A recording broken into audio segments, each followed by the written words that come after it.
मित्र अडवायला उंबऱ्यासारखा दुःख अडवायला उंबऱ्यासारखा मित्र बनव्यामध्ये गारव्यासारखा मित्र बनव्यामध्ये गारव्यासारखा मित्र कपटी नसावा, राजा कंजूस नसावा आणि स्त्री ही उलटी नसावी. बघा, स्त्री उलटी नसली पाहिजे. बघा, स्त्री जर उलटी असल्यावर काय होतंय ऐक सांगायचं का. स्त्री उलटी असल्यावर एक जण मला भेटला, म्हणला महाराज काय सांगावं, हुंडा भरपूर भेटला, लय भांडते महाराज, लय भांडते. मी म्हटलं नाव काय? ते म्हणला शांताबाई. महाराज नाव तिचं नाव शांताबाई आहे, पण भांडायला लागले की कुत्र्याचीच आई आहे म्हणे. असे भांडते म्हणे महाराज, काय सांगावं, लय वैताग आलाय. मी म्हटलं एक काम कर, तुला वाटतंय ना तिनं तुझ्यासोबत भांडू नये, एक काम कर, तिची स्तुती करायची, तुझ्या हातात जे येईल त्याची स्तुती करायची. तुला एक सल्ला देतो, तू ऐक आणि तुम्हालाही पटला तर न्या. त्याला म्हटलं तुला जर वाटतं ना तिनं तुझ्यासोबत भांडू नाही, एक काम करायचं, जी वस्तू तुझ्या हातात येईल त्याची स्तुती करायची. चहा आला की म्हणायचं वा रे वा चहा, असा असतो चहा, याला म्हणतात चहा. चहा आणि पत्ती एकत्रच, पण म्हणायचं चहा चहा पिऊन घ्यायचा, पत्ती तशीच ठेवायची, भांडण होणार नाही. पाणी आलं की म्हणायचं वा रे वा पाणी, असं असतंय पाणी, याला म्हणतात पाणी. काय ग्लास आहे, ग्लासावर सगळे भारताचे नकाशे, 15 दिवस घासलाच नाही, गपचिप पिऊन घ्यायचं, भांडण होणार नाही. भाजी आली की म्हणायचं वा रे वा भाजी, अशी असते भाजी, याला म्हणतात भाजी, भांडण होणार नाही. महाराज तो एक दिवस गेला घरी. घरी गेल्यानंतर जेवायला बसला, भाजीचा फुरका वाढला महाराज. खरंच भाजी चांगली झालेली होती. तो म्हणतो वा रे वा भाजी, अशी असते भाजी, याला म्हणतात भाजी. ती महाराज त्या बाईचा पहारा चढला. ती बाई म्हणली, तिला असा राग आला, तिनं पातेलं घेतलं, कंदारावच्यावर आदळ महाराज. बघता काय समोर येऊन उभं राहिली, म्हणते 10 वर्ष झाले भाजी करते म्हणे. 10 वर्ष झालं भाजी करते. या बाबानं एकदा पण नाव घेतलं नाही, आणि आजच शेजारच्याकडून भाजी आली तर बोलतं नाव घेते म्हणे. बघा, स्त्री उलटी नसली पाहिजे. मला काय सांगायचंय, स्त्री उलटी नसली पाहिजे, राजा कंजूस नसला पाहिजे, आणि मित्र हा कपटी नसला पाहिजे महाराज, कपटी नसला पाहिजे. मित्र कसा असला पाहिजे महाराज, मित्र कसा असला पाहिजे. मित्र बनव्यामध्ये गारव्यासारखा मित्र टाळे झोपू नका. आजन उद्याचे परत परवा दिवशी काल आहे. टाळे वाजवा, टाळे. मित्र बनव्यामध्ये गारव्यासारखा मित्र अडवायला उंबऱ्यासारखा दुःख अडवायला उंबऱ्यासारखा मित्र बनव्यामध्ये गारव्यासारखा मित्र बनव्यामध्ये गारव्यासारखा दुःख अडवायला उंबऱ्यासारखा दुःख अडवायला उंबऱ्यासारखा मित्र बनव्यामध्ये गारव्यासारखा मित्र बनव्यामध्ये गारव्यासारखा गारव्यासारखा. टाळे वाजवा. मित्र कसा असला पाहिजे महाराज, गारव्यामध्ये वनव्यासारखा असला पाहिजे, वनव्यामध्ये गारव्यासारखा असला पाहिजे. बघा, हनुमंतरायाने दास्यत्व भक्ती केली. बघा, दास्यत्व भक्ती केली महाराज. हनुमंतरायाने जसं दास्यत्व केलं, त्याचं अन्न सुद्धा घेतलं नाही, त्याचा निवारा सुद्धा घेतला नाही. अन्न वस्त्र निवारा सोडून महाराज हनुमंतरायाने त्याची दास्यत्व भक्ती केली महाराज. कोणाची केली? रामप्रभूची केली, रामप्रभूची. आणि हनुमंतरायाची पहिली भेट कधी झाली होती सांगता येईल का? कधी झाली होती सांगता येईल? ज्या वेळेस हनुमंतराय ऋषीमुख पर्वताच्या खाली बसलेले असल्यानंतर हनुमंतराय समोरून 2 दिव्य तेज पुरुष आले महाराज. ते कोण होते? राम आणि लखन होते महाराज. ते आल्यानंतर हनुमंतराय प्रश्न करतात. को तुम श्यामल गौर शरीरा क्षत्रिय रूप धरे फिरहु बनबीरा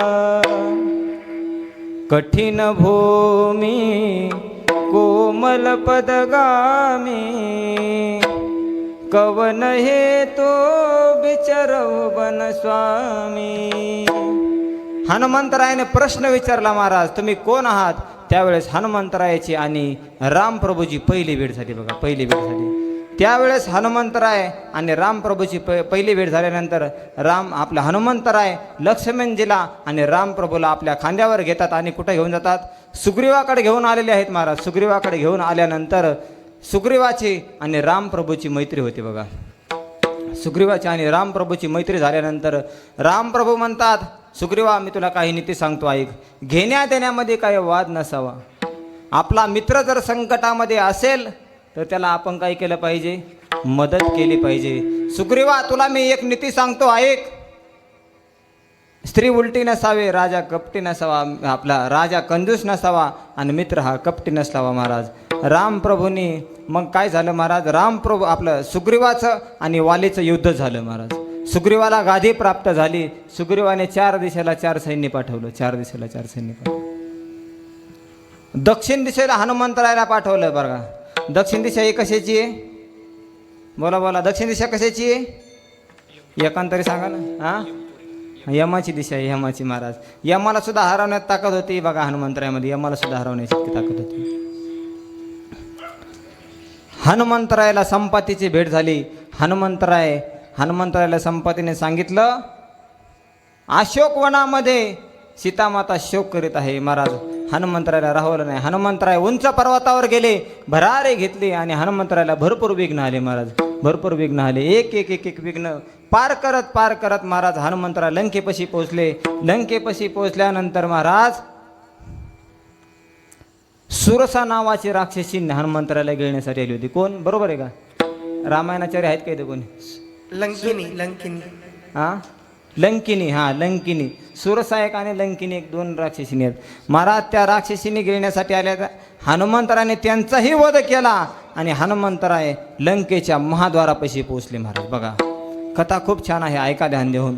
हनुमंतराय तिथे पोहोचल्यानंतर महाराज हनुमंतराय बघतात हनुमंतरायानं मशक रूप धारण केलं आणि लंकेच्या आतमध्ये प्रवास केला महाराज. लंकेच्या आतमध्ये गेल्यानंतर हनुमंतराय बघू लागले लंका निशेचर निकट निवासा यहाँ कहा सज्जन रहे बासा मंदिर मंदिर प्रति करे शोधा देख जात अगणित योधा. हनुमंतराय बघू लागले महाराज. जिकडे तिकडे मंदिरच मंदिर होते महाराज. पण त्या मंदिरामध्ये राहणारे कोण होते महाराज. सगळे राक्षस होते. राक्षस योद्धे होते महाराज. हनुमंतराय बघू लागले महाराज मला असं सांगायचं आहे दादा घराचा आकार मंदिरासारखा नसला तरी चालेल. बघा घराचा आकार मंदिरासारखा नसला तरी चालेल पण त्या घरामध्ये राहणारे माणसं ही माणसासारखे असले पाहिजे. त्या घराचं मंदिर झाल्याशिवाय राहणार नाही बघा.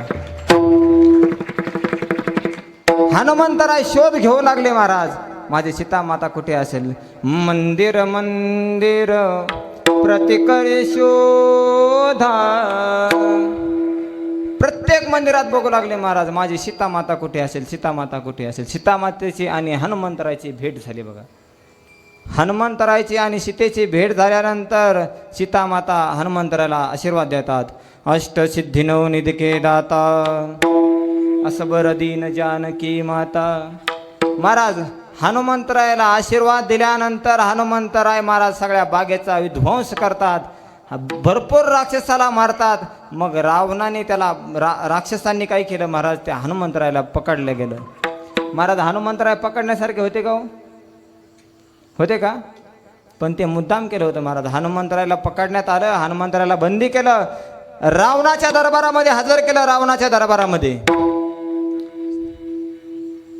रावण म्हणतो, अरे वानरा लेका तू चोर आहेस, चोर. कोण म्हणतंय? रावण म्हणतो, महाराज वानरा तू चोर आहेस. त्यावेळेस हनुमंतराय काय म्हणतात, अरे मी तर चोर आहेच, पण तू चोर आहेस. आवाज थोडा खनकाय लागला, थोडासा मोकळा कर. मी चोर आहे पण तू पण चोर आहेस. महाराज ती रावणाची सभा होती, रावणाची. रावण साधा होता का? रावणाचं तुम्हाला माहिती आहे, त्याची अख्खी लंका सोन्याची होती. आपल्याकडे एक अंगठी असेल तर आपण असं करतो. अख्खी लंका सोन्याची होती दादा त्यांची. महाराज ती रावणाची सभा होती. रावणाच्या सभेत कोण बोलू शकतं? फक्त साधू. अशा सभेमध्ये साधू आणि दुसरे छत्रपती शिवाजी महाराज सारखे असे संत अशा सभेमध्ये बोलू शकतात महाराज. ज्या वेळेस छत्रपती शिवाजी महाराजांना औरंगजेबाच्या सभेमध्ये हजर केलं गेलं महाराज. बघा, मी औरंगजेब सुद्धा म्हणणार नाही महाराज. ज्या वेळेस औरंगजेबाच्या सभेमध्ये छत्रपती शिवाजी महाराजांना हजर केल्या, त्यावेळेस छत्रपती शिवाजी महाराज म्हणतात, छत्रपती शिवाजी महाराजांची गर्जना आहे महाराज. बघा, खान सिंह हम सब सहन कर सकते हैं लेकिन हम हमारा अपमान नहीं सहन कर सकते. आपके राजा को मालूम नहीं कि हम कौन हैं. हम सब सहन कर सकते हैं लेकिन हम अपमान नहीं सहन कर सकते. ही गर्जना कुठली होती महाराज? ही महाराष्ट्राची गर्जना होती महाराज, महाराष्ट्राची. अरे जिंकावं का कटू न मरावं, ऐका, जिंकावं का कटू न मरावं हेच आम्हाला ठावं. अरे लढून मरावं की मरून जगावं हेच आम्हाला ठावं. देशापायी विसरू सारी माया ममता नाती, शूर आम्ही सरदार आम्हाला काय कुणाची भीती. शूर आम्ही सरदार आम्हाला काय कुणाची भीती. महाराज ही गर्जना हनुमंतराय सारखे आणि छत्रपती शिवाजी महाराज सारखेच करू शकतात महाराज. हनुमंतराय महाराज, हनुमंतराय आता ही कथा भाग सगळ्याला माहीत आहे. आपला वेळ होत चाललाय महाराज. हनुमंतराय नाही, हे रामप्रभूसाठी भरपूर काही केलं. रामप्रभूचं आणि रावणाचं युद्ध झालं. युद्ध झाल्यानंतर महाराज आपले हनुमंतराय रामप्रभूला गादी प्राप्त झाली. राज्याभिषेक सोहळा झाला. हनुमंतराय आपल्या आईच्या भेटीसाठी अंजनी पर्वतावर निघाले. मग अंजनी पर्वतावर आल्यानंतर हनुमंतराय अंजनी माता म्हणतात, हनुम्या, अरे हनुम्या गेला होता कुठे? इतके दिवस भेट नाही रे तुझी, तू गेला होता कुठं? भेट नाही हनुम्या तुझी, इतक्या दिवस झालं कुठे गेला होता? महाराज अंजनी माताने हा प्रश्न केल्यानंतर हनुमंतराय म्हणतात, आई मी प्रभूच्या सेवेसाठी गेलो होतो. आई प्रभूच्या सेवेसाठी गेलो होतो. अंजनी माता म्हणते, प्रभूच्या सेवेसाठी गेला होता, काय सेवा केली? हनुमंतराय म्हणतात, आई खरं सांगू का, मी गेलो त्यावेळेस सीतामातेला रावणाने पळून नेलं. अंजनी माता म्हणते, काय मूर्ख आहेस तू? अरे तू असताना कसं काय नेलं? हां, त्यावेळेस हनुमंतराय म्हणतात, आई मी जायच्या आधी नेलं होतं. बघा, मी गेल्यानंतर नाही, मी जायच्या आधी सीतामातेला पळून नेलं होतं महाराज. मग त्यावेळेस हनुमंतराय म्हणतात, मग आई अंजनी माता म्हणू लागल्या, तू काय सेवा केली? प्रभूंची सेवा काय केली? हनुमंतराय म्हणतात, आई मी सीतामातेचा शोध लावला, लंकेतही गेलो. लंकेत गेल्यानंतर रावणाची दाढीही जाळली, रावणाची माडीही जाळली आणि सीतामातेचा शोध लावला. मी सगळं केलं. त्यावेळेस अंजनी माता म्हणते, हनुम्या तू खोटं तर बोलत नाहीस ना? अरे रावण का साधा होता का? तू रावणाची दाढी जाळली म्हणतो, माडी जाळली म्हणतो. हनुमंतराय त्यावेळेस म्हणतात, आई खरं सांगू का? आई तुझी शपथ घेऊन सांगतो मी हे सगळं केलं. बघ, जाळी एली लंका, धन्य धन्य म्हणे तुका, धन्य धन्य म्हणे तुका. नमस्कार. वारंवार जाळी एली लंका, धन्य धन्य म्हणे तुका, दया माझा नमस्कार, वारंवार निरंतर, वारंवार निरंतर. हनुमंतरायाने आईची शपथ घेतल्यानंतर अंजनी माताचं हृदय मोठं होतं बघा. अंजनी माताचे नेत्र ढिले होतात. अंजनी माता म्हणते, खरंच हनुमंता तो हे केलं? हो आई, सगळं केलं मी. हनुमंताला आई अंजनी माता म्हणते, हनुमंता हे सगळं करताना तुला भीती कशी वाटली नाही? त्यावेळेस हनुमंतराय म्हणतात, आई आम्हाला भीती न वाटण्याचं एक कारण आहे. काय कारण आहे? आम्ही कोण आहोत? आम्हारीचा दासा काही, आम्हारीचा दासा काही, आम्हारीचा दासा आम्हारीचा दासा पाय नाही त्रैलोकी, वा वा. पाय नाही त्रैलोकी, देवा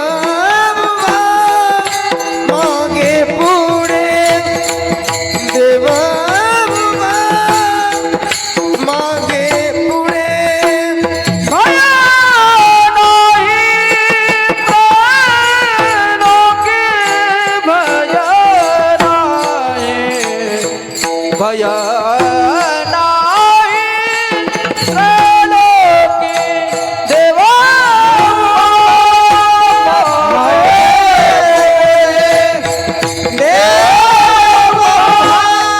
मागे पुढे.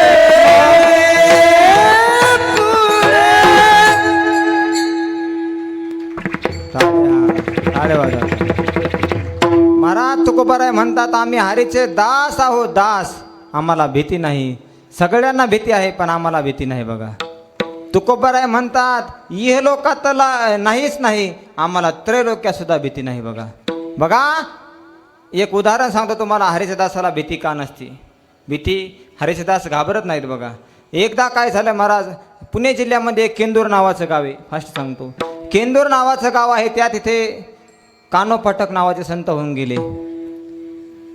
कानो पाठक नावाचे संत होऊन गेले महाराज. त्यांची कीर्ती जिकडे तिकडे पसरली होती. काशीपर्यंत त्यांची कीर्ती पोहोचली. त्यांना भेटण्यासाठी एक ब्राह्मण आला बघा. केंदूरला ब्राह्मण आला महाराज. तो ब्राह्मण आला, सकाळची वेळ होती. कानो पाठकांच्या पुढे एक मुलगा खेळत होता, पाठीवर एक मुलगा खेळत होता. तो ब्राह्मण आला आणि नेमका कानो पाठकांच्या घरासमोर आला बघा. कानो पाठकाला विचारलं, हे गाव केंदूरच का? कानो पाठक म्हटले, हो, इथे कानो पाठक नावाचे संत राहतात म्हणे, त्यांना भेटण्यासाठी आलो होतो. असं का? कानो पाठक उभं राहिले आणि त्यांना हात जोडले. म्हटले, मीच कानो पाठक. तुम्ही?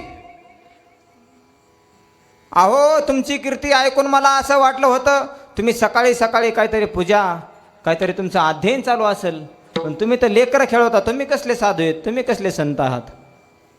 त्यावेळेस कानो पाठक उभं राहतात, म्हणतात, हो, मला लेकरं आहेत नाही का, मी कसला साधू. म्हणले, हे लेकरं विहिरीत टाकून दिले तर मग म्हणाल का साधू मला? महाराज ते तिन्ही लेकरं घेतले आणि समोरच्या विहिरीमध्ये टाकून दिले. आता झालो का मी साधू? नाही. ते म्हणलं, अरे साधू कसला तो? साधू कसला? काय दयामय आहे की नाही? स्वतःचे लेकरं विहिरीत टाकून देतो. साधू कसा असतो? दया क्षमा ज्याचे दासे साधू म्हणावे तयासे. अरे काय दया वगैरे आहे का नाही तुला? तुझे लेकरं, स्वतःचे लेकरं विहिरीत टाकून दिलेस तू. मग म्हणले, बरं जाऊ दे, मी नाही साधू. एक काम करा, काशीवरून माझ्या नावावर आलात तर 2 घास खाऊन जा. ते म्हटलं, आता कसलं, मी ब्राह्मण आहे, तुम्हाला सुतक पडलं म्हणे. सुतक? माझ्या समोर तुझे मुलं विहिरीत टाकून दिलेस, तिन्ही लेकर तुझे मेले. कानो पाठक म्हणतात, खरं उदाहरण आहे बघा हे. तुम्ही पुणे जिल्ह्यात आल्यानंतर कानो पाठकाचं गाव आहे, तिथं बघा तुम्ही, केंदूर नावाचं गाव आहे. कानो पाठक म्हणतात, बरं ठीक आहे, मला सुतक पडलं ना, मग हे मुलं जर जिवंत काढली तर? महाराज अंगणातून आवाज दिला, बाहेर या रे. हा बाबा उपाशी जातोय. महाराज तिन्ही लेकरं बाहेर आले. दृष्टांत संपला. मला सांगायचं आहे की स्वतःचे लेकरं विहिरीमध्ये टाकण्या इतकी ज्याची अनासक्ती आहे आणि ते जिवंतपणे काढणे इतकी ज्याची शक्ती आहे त्याला साधू म्हणतात महाराज. साधू म्हणतात, साधू म्हणतात. साधू आपल्यासारखे दिसायला असले तरी ते साधू आपल्यासारखे नसतात. संतनवती जगा मानसाच्या सारिखे, संतनवती जगा मानसाच्या सारिखे. ओ संतनवती जगा माणसाच्या सारिखे, संतनवती जगा माणसाच्या सारिखे. समुद्र नदी नवे पैगा, समुद्र नदी नवे पैगा, आषाढे काळे लिंगा. म्हणून रे लिंगा. नीट बसा, नीट बसा. संतनवती जगा मानसाच्या सारिखे, संतनवती जगा मानसाच्या सारिखे. संतनवती जगा माणसाच्या सारिखे, वाजवा टाळे. संतनवती जगा माणसाच्या सारिखे. सारिखे सारिखे संत नव्हती जगा माणसा त्या सारखे. महाराज संत आपल्याला दिसायला जरी आपल्यासारखे असले तरी ते माणसासारखे नसतात बघा, माणसासारखे नसतात बघा. तुकोबाराय म्हणतात सगळ्यांना भय आहे पण संतांना भय नाही. भय संत हे भय मुक्त असतात आणि जीव हा भयाने युक्त असतो महाराज. बघा भय कोणाकोणाला आहे सांगू का फास्टमध्ये. भय भोग्याला रोगाचं भय आहे. बघा एक दिवस आम्ही जेवायला गेलो तिकडं, जेवायला गेलो, आमच्या सोबतच्या वारकऱ्याने 42 जिलेबे खाल्ले. किती? 42 जिलेबे खाल्ल्या बघा. आणि ते पाटील समोर बसले होते, त्यांना विचारलं का हो पाटील तुम्ही एकही जिलेबी खाल्ली नाही. इकडं बघा पाणी तुम्हाला प्यायचंय का? विठाल विठाल विठाल विठाल. आमच्या सोबत आलेल्या वारकऱ्याने 42 जिलेबी खाल्ल्या. पाटलाने एक सुद्धा जिलेबी खाल्ली नाही. पाटलाला विचारलं पाटील तुम्ही का खाल्लं नाही? पाटील म्हणतात मी जर जिलेबी खाल्ली तर जिलेबी सारखे होऊन जाऊ बघा. शुगर आहे शुगर. मला सांगायचं आहे भोग्याला रोगाचं भय आहे, कुलवानाला अधपतनाचं भय आहे. जो कुलवाना असतो तो महाराज एकदा डोंगरावून पडला तर तो एकदाच पडू शकतो, पण त्याचं चारित्र्यहीन जर झाला तर महाराज तो कधी उठू शकत नाही. मला सांगायचं आहे भोग्याला रोगाचं भय आहे, कुलवानाला अधपतनाचं भय आहे, संपत्तीवानाला राजाचं भय आहे. संपत्तीवानाला दुसरं भय कोणतं आहे? चोराचं भय आहे. तिसरं भय महाराज बघा मानाने जीवन जगणाऱ्याला दारिद्र्याचं भय.